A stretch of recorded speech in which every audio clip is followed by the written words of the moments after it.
Okay, today on this Wednesday Walkabout, it's all about what worked and what did not work in my backyard, some plans that I've got for the future. And Stuart, you know what? Just because we can, let's ever so slowly torque 360 and look at that blooming redbud behind you. The redbuds are starting to come out. So we've got lots to talk about today. What do you say? Let's do it. Let's do it. Okay, one thing that I'm doing is I'm kind of messing with the pots on my back steps. The arrangement of them, positioning, nothing is probably where it will ultimately be. But nevertheless, that's one of the things that I'm doing. And some of you have been asking me, and again, we are still going to do a whole video on boxwood, but lots of these boxwoods, these are Green Mountain, and you can see that lots of these boxwood are starting to come out with new growth, ever so pretty new growth. Okay, what else is going on back here on the back stoops? Okay, what worked was all of these tete-a-tete daffodils in this cachepot that I got from Hobby Lobby. Love it. But now these are spent, so I'm just going to pull all of these out, and I'm going to plant these in that sidewalk bed on the east side. And yes, I'm making a mess. Okay, and this will also expose and answer the question. I've answered it a couple times before, but here's a demonstration. What do I do when I'm planting in cachepots that don't have any drainage? Because this beautiful terrain did not have any drainage. And in this instance, all I did was just put in a plastic sack to kind of protect it. And then I was just careful about how I watered it. I made sure not to overwater it. And then if I, for some reason, accidentally did so, all I'd have to do is just tip this and let the water drain out. But again, this was a short-term proposition in this cachepot or in this urn. It wasn't for the long haul. If it was a permanent planting that I wanted to do for the long haul, I definitely would have planted this in something that had good drainage. Now, the other thing that I'm doing, as always, it's kind of hopscotch. You hop from one place to another, and I have loved these wonderful, well, they're just sections of bark, sections of tree trunk that have been hollowed out, and I like to plant in them. And this year, I think this might be part of my Easter decor, I'm not really sure, or just spring decor. I want to plant a fern in here, and I think that'll be beautiful. Now this one's, I'm going to either have to divide this might be two, or it's a little bit too big. But do you see the effect I'm trying to create, how woodland that will be? Absolutely. And then I'll probably plant another small one in here, but I think that will be beautiful and just very, very woodland. So I've got to get a few more things to execute that, but right now I wanted to get these spent blooms out of my house and onto the porch. And I did the same thing with this arrangement of Veronica and some of these star magnolia stems. These are pretty much spent. I'll probably try to cut the flower heads maybe one more time, put them in a smaller vase. But I did the same thing here, just protect the bottom of whatever the footed vessel is or your cachepot is, so that you don't kind of scratch the bottom. Okay, so that worked and is working. What didn't work? Well, come here and I'll show you. And I guess this kind of falls in both categories of it did work and it didn't work. It also falls in the category of Linda was lazy and just she knows better. Let's put Linda knows better. Okay, so I told you that I planted some Swiss chard in this raised bed box, and it's doing beautifully. You can see it loves this cooler weather. Okay, what I also did was I planted some Wanda peas, and they took a lot longer to germinate than I anticipated, but you can see I've got 1, 2, 3, 4, and I think I've got another one. Yeah, 5 coming up over here. I should have more. The reason I should have more is and that I don't is because squirrels got into this flower bed. And I should have known that they would get into it. And yet I was too lazy to do anything about it. And also sometimes it's an impediment to me if I'm going to make something look less than presentable as a preventable, kind of technique, then I sometimes am not good about doing it. But in this case, I'm going to do it now because I want these to be up and growing for Easter. And I think I'm going to have a crowd for Easter. And so I want to plan accordingly, and hopefully the weather will cooperate and we'll be able to eat outside. Now, yesterday it was close to 80, very hot, very muggy. Today it's drizzly, though sadly not really rainy. And it's a lot colder. Stuart just told me he did not dress warmly enough to be shooting today. Okay, so what am I going to do to prevent squirrels from digging in this bed? Well, here's what I'm going to do.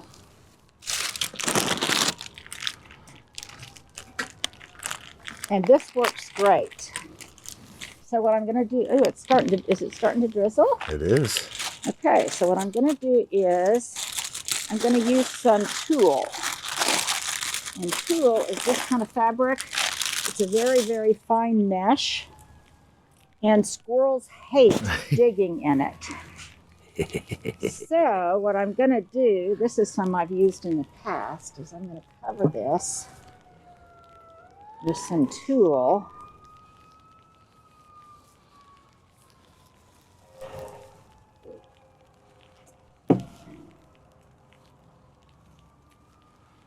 Swiss chard is very pretty. Swiss chard, oh, and it's especially beautiful when it's backlit.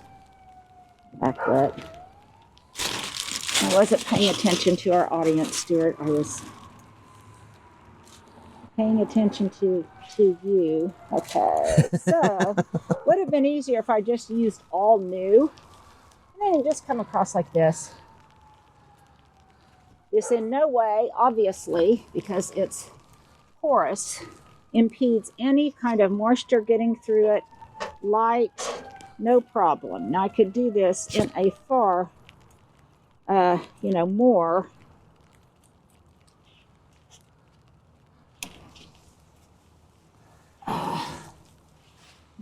methodological way.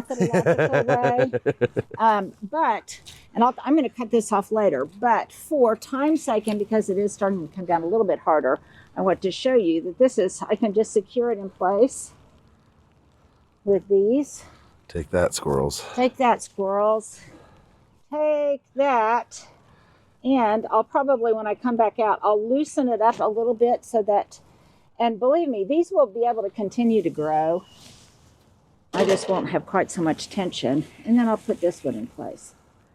So I think you get the drift. I'm going to finish up this project a little bit later because I want to move on to some more things that work and do not work. And you can get this stuff by the bolt. I think I got this just at Walmart or something. It's very, very cheap. And like I say, I can put this on here a lot more loosely and it will no way prevent those little peas from growing. Likewise, so that worked and didn't work. The peas worked, but not all of the peas are happy.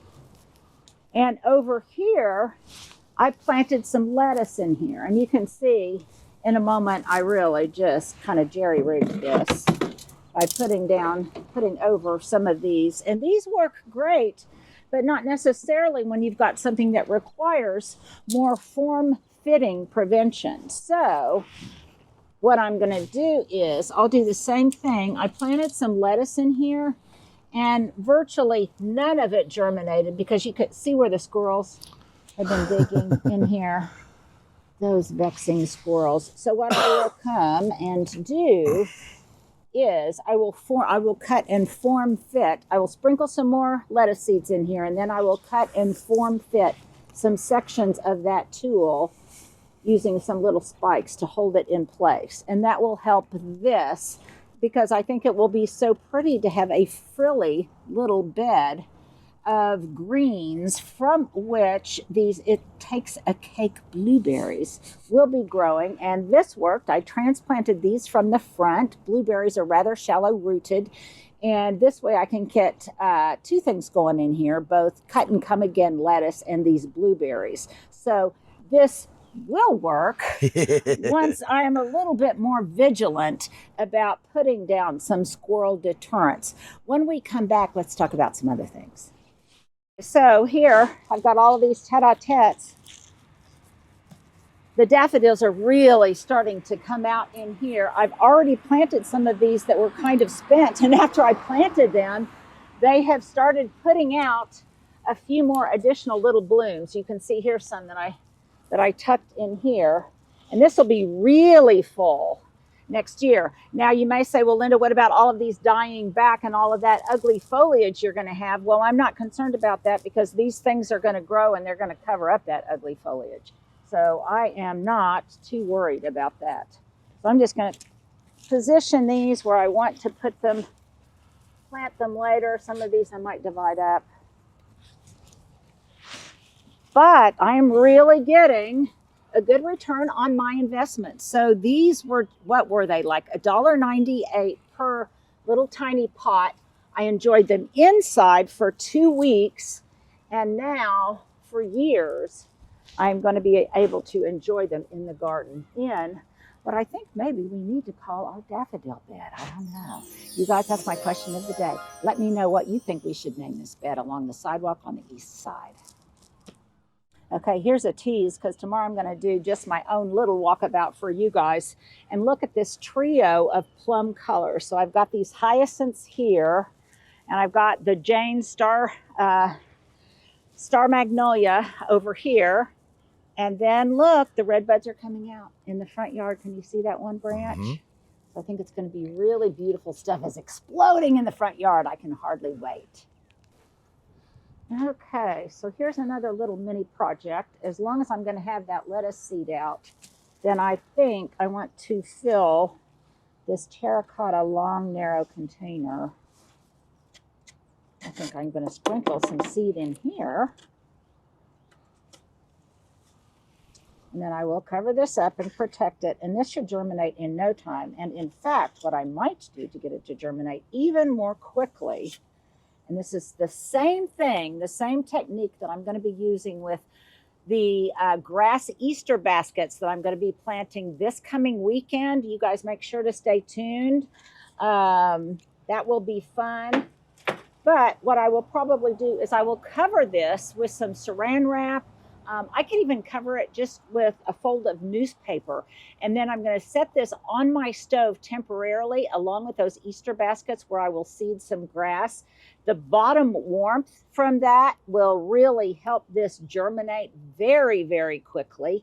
And then as soon as I see signs of germination, I'll bring it outside because lettuce, greens, broccoli, cauliflower, onions, you know, this is the kind of weather that they really want. So it's time to get them started now, and I'm going to do just that. So this will be can't you just imagine how sweet that will look? You know how restaurants sometimes they'll put in microgreens or they'll have just little things that they can cut and come again. Well, this is the same principle. So I think it'll be really, really sweet when it's all filled out, and who knows, maybe this will be on some kind of Easter still life tablescape or something, but I think it's a fun, very, very easy thing to do. You guys might want to do it as well. Just grab some of the terracotta pots you've got sitting around and make some little pots of lettuce. Okay, something else that worked that I'm so excited about, it turned out to be much less of a hassle than I tried to make it, that Kayla and I tried to make it. And that is, you'll see that I have my hanging baskets right here. Oh, cool. Did you even notice that that they were hanging? Okay, so I just looked around and I found some hangers. These are really heavy wrought iron hangers. And you'll notice that when Kayla hung them, she put the screws into the brick, not into the mortar. That's very important. Yes, very important. That will secure it that much more effectively. And then I made sure that I had enough clearance for this large basket to clear the wall. We talked about putting in some posts and hanging them off of the post, but after looking at these and how formidable and strong these were, we thought this would work. Now, what I will be very cautious of is that I try to use some kind of soilless mix or whatever when I plant these baskets. Something else that I'm going to do, which I have used successfully in the past, it worked very well, and that was before I put the core liner in, I'm going to do an underlayer of this tulle. So I'm going to line this basket with this tulle because what I have found, and you may have found as well, is that those pesky squirrels, birds, they come in and they start nipping away at this core. And when they do that, you lose the structural integrity for your hanging basket. This way, a lining of this will virtually disappear and it will prevent any of that kind of pecking at the core liner. This Friday or this Saturday, I think I'm going to go to John's greenhouse and I'm going to get out my dragon wing begonias. And even though we'll probably have another freeze between now and Easter or whatever, I can pretty easily put these into the garage and protect them. And I want them to get going and get started and start putting on fullness before Easter. So I've got one there.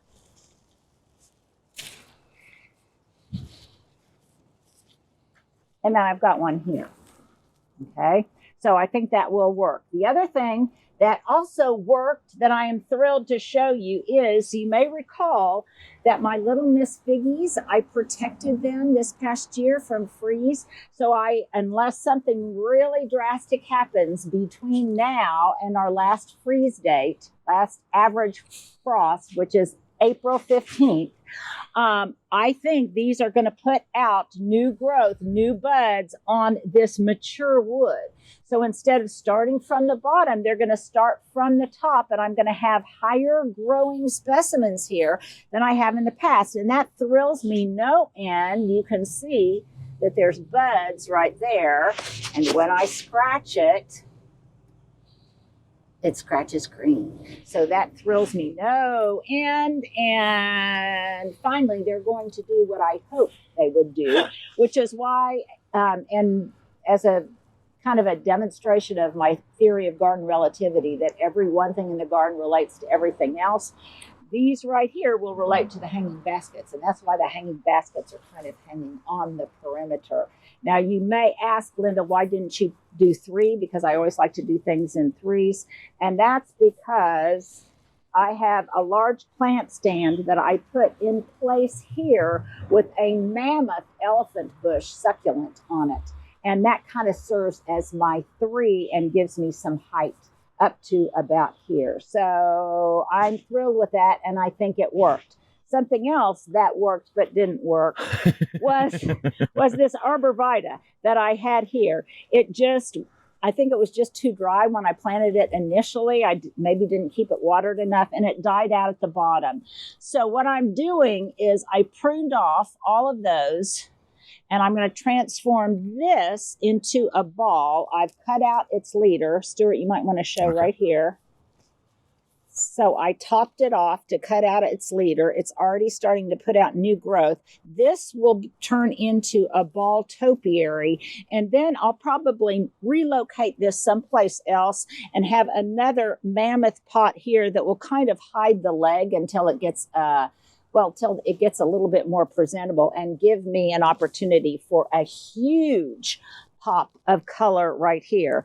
And yes, I still need to either camouflage this gas meter better or paint it or something. I haven't done that, but I will. The boxwoods back here are doing exactly what I want. They are turning into these just little perfect mounds that will eventually all grow together. And speaking of sweet little mounds, look at this pure joy sedum. I think that looks so dear, and I am going to start spreading it just all around the perimeter. You see I've got some more here. And if my audio is going in and out, it's because I've got this scarf on and it's hitting my mic maybe. But see, I've got some more of it here. And then I will tidy up. I will tidy up all of my thyme. And then finally, 2 other things that really worked that I'm happy about. And that is all of my pots of tulips that I planted in containers. They're coming up. They're coming up. And this year I decided, just because the ground back here is so compacted, that I didn't want to plant a lot of the tulips into the ground this year. So I planted them in buckets and large containers that I can kind of just position and stage around the outdoor patio. This worked great. These were in the garage until we brought them out. But these also worked great. So these are just big old plastic pots. Another reason to keep those big old black plastic pots. And these I sunk into these pre-existing holes where the olive trees will go. And the olive trees, I may bring those out this weekend as well. So I just dropped them in there. And then this one I've got covered for squirrels. But something else that worked brilliantly, I had it on that one, but I removed it. I kept some of it here so I could show you. Here's another pot. See all those tulips coming up? And these, I covered all of them with just clippings of my arborvitae. And that worked really well, both as squirrel prevention and also to kind of just protect them over the winter months. So that worked. The other thing that worked was, my tip, get an insulated sleeping bag and just throw it over whatever you want to protect. And that worked really, really well. And so I'm happy. I've got lots of pleasant puttering to do out here. I need to finish getting that spring planter planted, which I will do. You can see that I've moved my myrtle topiary out here. And because it hasn't been freezing, they can handle it down to about 40 degrees. I moved them out here in the shade, and they've been out here for a while, and pretty soon I'll be able to move them into more sun. So that's kind of a quick and dirty Wednesday walkabout. What worked, what didn't work in the garden, and some plans that I've got moving forward between now and Easter. Thanks, you guys, for hanging out with me. Remember that on March 27th, I believe it is, Stuart's going to put up a graphic. March 27th, I'm going to be doing a book signing at Commonplace Books. I'm excited to meet some of you, and it's just a wonderful place. So it'll be fun for a little meet and greet. I'm also, don't forget, Hollister House. If you are interested in attending that webinar, it's tomorrow. So you can still register today. Today's Wednesday, tomorrow's Thursday. Our next Linda Vater Live will be on April 12th. On April 12th, because April 5th is Easter Sunday.